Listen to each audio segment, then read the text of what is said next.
Hi there. How you doing? This is Dave Markham for UU A Way of Life, and we're continuing with our commentaries on A Course in Miracles. I'm taking my time going through this. You know, I've read the course before and have studied it over 20 years, and you know, it's just amazing every time I go back to it.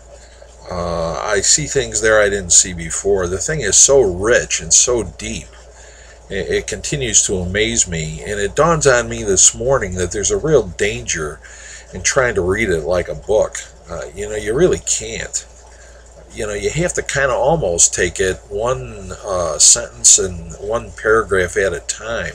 If you go on, you lose the richness and the subtle points that are made, because each point is so deep that you could spend a week on it. So this morning I'm still on chapter 1, section 4, which is entitled The Escape from Darkness, and reading the first paragraph. It says, the escape from darkness involves 2 stages. First, the recognition that darkness cannot hide. This step usually entails fear. Second, the recognition that there is nothing you want to hide, even if you could. This step brings escape from fear. When you have been willing to hide nothing, you will not only be willing to enter into communion, but will also understand peace and joy. That freaking blew me away. Wow. You know, as I've shared with you before, I'm a psychiatric social worker and work in the substance abuse field as well as the mental health field, and the word we have for darkness is denial. People live in denial. Or good old Dr. Freud called it the unconscious. Jung called it the shadow, the dark side, right? We all have our secrets. We all have our deeper fear that we are inadequate or defective in some way. John Bradshaw says that it's this fear of our inadequacy and defectiveness that generates shame.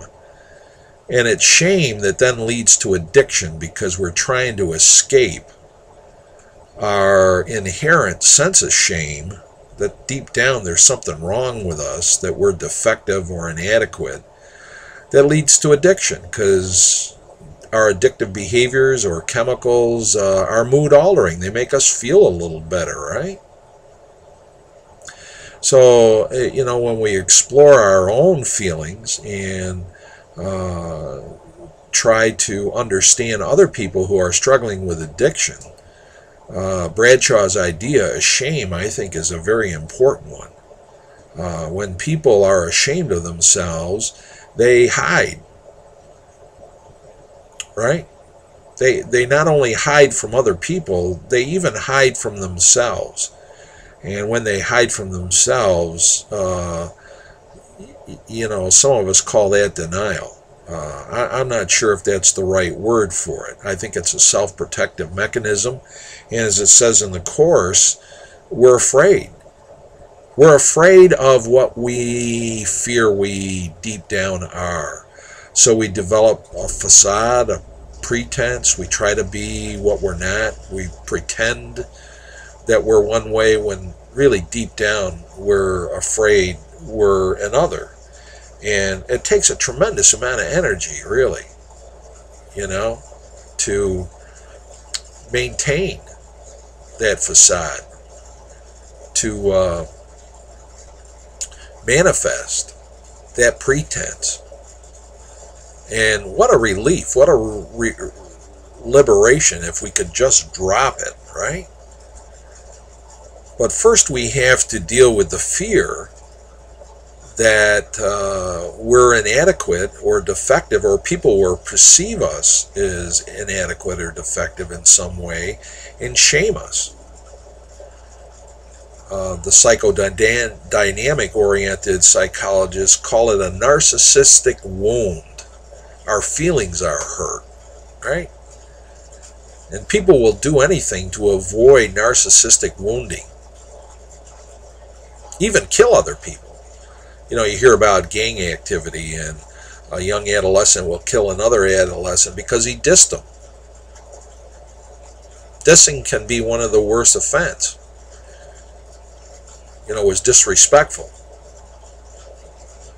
We joke, or said something about your old mama. You know, you can say anything to me you want, but don't you disrespect my mama. You know, those are killing things. So this idea of escaping from darkness, I think, is extremely, not only extremely important, it's probably fundamental to our escaping our anxiety and distress and suffering into peace and joy. And so it says, the first recognition is that darkness cannot hide. It is what it is. Why not just be honest about it? Will certain people shame you? Sure. But so what? They got their own stuff. So again, forgiveness means rising above it. Forgiveness means forgiving ourselves for our inadequacy and defectiveness, and rising above it so that we can love ourselves. Then the second step, it says, is the recognition that you really have nothing to hide anyway, even if you could. Well, you know, I think honesty is very important. Why not just say, yeah, I'm an idiot. I know that. I make plenty of mistakes. I'm not perfect. One of my favorite books in addiction recovery is The Spirituality of Imperfection. You know, in a paradoxical way, if you want to be perfect, you need to recognize and acknowledge that you're imperfect. Perfection comes out of incorporating your imperfection into your overall sense of self and relationships with other people. So we have little jokes again in my field. Sometimes you got to be a little crazy to keep from going insane, right? Paul Simon's great song, Still Crazy After All These Years. Yeah. You know? We're all nuts. And that's okay. Years ago, there was a idea in transactional analysis. Eric Byrne was the pioneer. He was a psychiatrist, called it Games People Play. And he said basically there's 4 life positions. I'm okay and you're not okay, which is, you know, the paranoid position. Or I'm not okay but you're okay, which is the depressed position. Or I'm okay and you're okay, which is the healthy position. Or I'm not okay and you're not okay, which is a position of despair and psychosis. Right? Well, Dr. Elizabeth Kubler-Ross supposedly came along a few years later and coined the expression, which even they were making t-shirts out of, which said, I'm not okay and you're not okay, but that's okay. Right? I'm not okay and you're not okay, but that's okay. You got nothing to hide here. Right? We recognize as human beings on the earth plane in terms of our egos that we're imperfect. We make lots of mistakes. Spiritually, though, it's another story. Spiritually, we're love. And God doesn't make junk. We all have that spark of the divine in us, and that's perfect. It just needs to be acknowledged and gotten into touch with and extended. So it says, secondly, the recognition that there is nothing you want to hide, even if you could.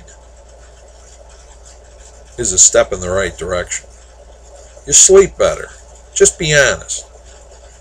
This step brings escape from fear. I'm no longer afraid. There's nothing I have to be afraid of. What you see is what you get, right? When you have become willing to hide nothing, you will not only be willing to enter into communion, but will also understand peace and joy. To be who deep down you feel you really are brings tremendous peace.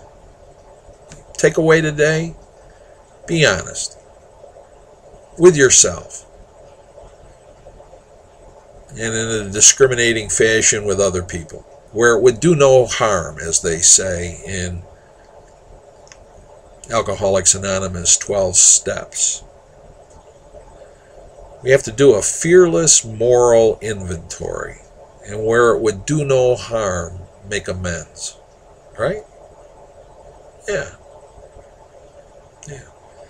I think our UU faith, based on our 7 principles, gets at this issue a lot of times. You know, the first principle is the inherent worth and dignity of every person. Deep down within us, there's a divine spark, an inherent worth, regardless of all the garbage and shame-based stuff that we've experienced. We also believe in the free and responsible search for truth and meaning, right? Let's be honest with each other. Let's not play games. Let's not pretend things are one way when they're really another. Justice and equity and compassion in our human relationships.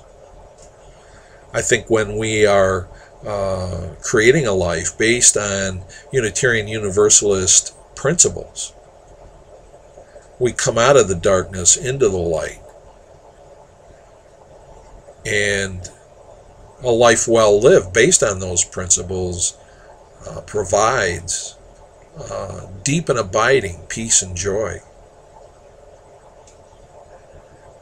It's Dave Markham for you, A Way of Life. Thanks for listening. Till next time. Peace. Bye.